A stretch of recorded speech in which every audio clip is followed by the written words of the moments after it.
Caleb testimony. Joshua chapter 14, verse 10 and 11.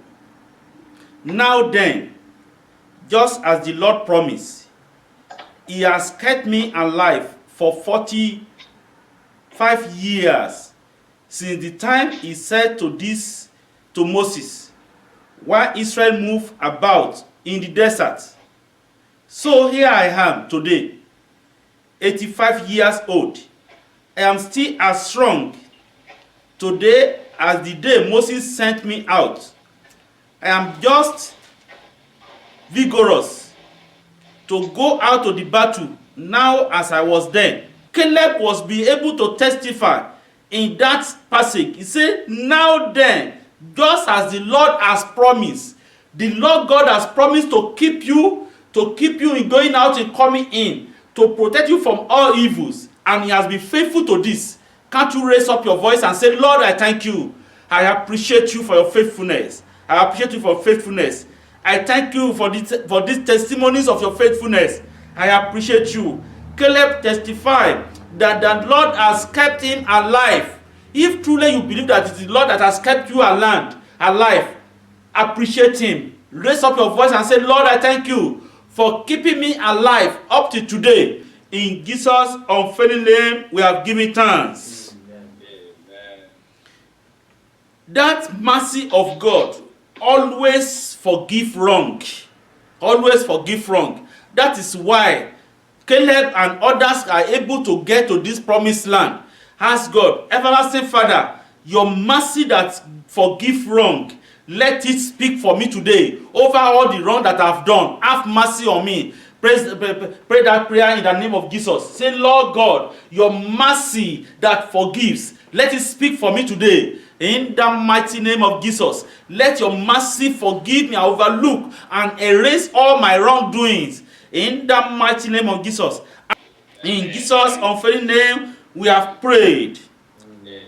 In that passage of the Bible we read, he said, that verse says, now then, just as the Lord promised, he has kept me alive. He has kept me alive. And what is that testimony is all about? He has kept him alive in good health to reap the fruit of his labor. That's going to be our prayer this morning. Lord, keep me alive in good health to reap the fruit of my labor. Let's pray that prayer. In the mighty name of Jesus. Let it be my testimony like that of Caleb. In the mighty name of Jesus.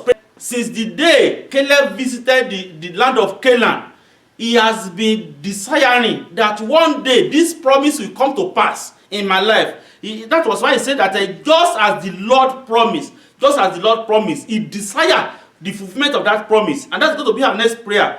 Let every of my good desire for future come to pass. Let's pray that prayer.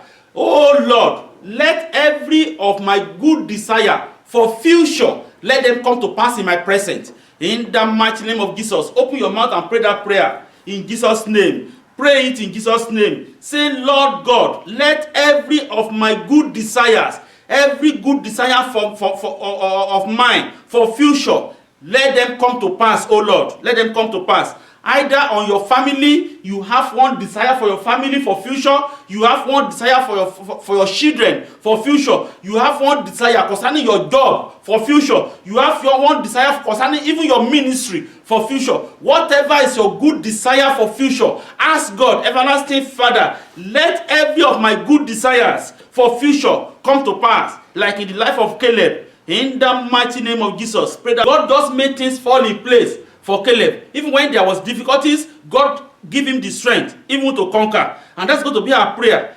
The next prayer. You say, Lord, make things fall in place for me that cannot be delayed or turned around or blocked. That portion that Caleb was demanding for cannot be delayed for him. It cannot be turned around. People cannot deny him of that inheritance. Everlasting Father, make things fall in place for me that cannot be delayed, that cannot be denied, that cannot be turned around. In the mighty name of Jesus. You can pray that prayer for your children. Father, make things fall in place for my children that cannot be delayed, Make good things fall in place for them, that cannot be denied, that cannot be turned around, that cannot be blocked, in the mighty name of Jesus. That reminds me of what the psalmist says in Psalm 16. In Psalm 16, verse 5 and 6. He said, Lord, you have assigned me my portion, and my cup. You have made my lot secured. You have made my lot secured. And that's going to be our prayer. Everlasting Father, Lord, like that of Caleb, assign to me my own portion. Assign to my children their own portion of inheritance in this wide world. In the mighty name of Jesus, the portion that cannot be blocked, that cannot be delayed, the portion that people cannot struggle with it with them. Assign my own portion to me. In the mighty name of Jesus, as you are assigning it, make it secured. That is what passage of the Bible says. It says, and you have made it secured. Secured my own portion. In the mighty name of Jesus, let's pray that prayer. Ask God, everlasting Father, assign my own portion unto me. And as you assign it, make it secured. Assign the portions of my children to them. In Jesus' mighty name, we have prayed. In verse 6 of that Psalm 16, verse 6 says that the boundary line are falling for me in pleasant places. Surely I have a delightful inheritance. And that's going to be our next prayer. Lord, let boundary line fall in pleasant places for me and my family. In the mighty name of Jesus, let boundary lines, according to that passage of the Bible, fall in pleasant places for me. Let's pray that prayer in the mighty name of Jesus. Let it fall in pleasant place for me. In the mighty name of Jesus. The second aspect says, and surely I have a delightful inheritance. Give me delightful inheritance. Pray that prayer in the mighty name of Jesus. Ask God, Lord God, give me delightful inheritance. In the mighty name of Jesus. In Jesus' mighty name, we have prayed. When others are wandering and died in the wilderness, Caleb made it to the promised land. He made it to the promised land. And that's going to be our prayer. I will not die wandering. Many people are wandering. They don't have direction of how to make it. But I will be fulfilled. Pray that prayer. Declare it in the mighty name of Jesus. Say, Lord God, I refuse to die wandering in this wide life.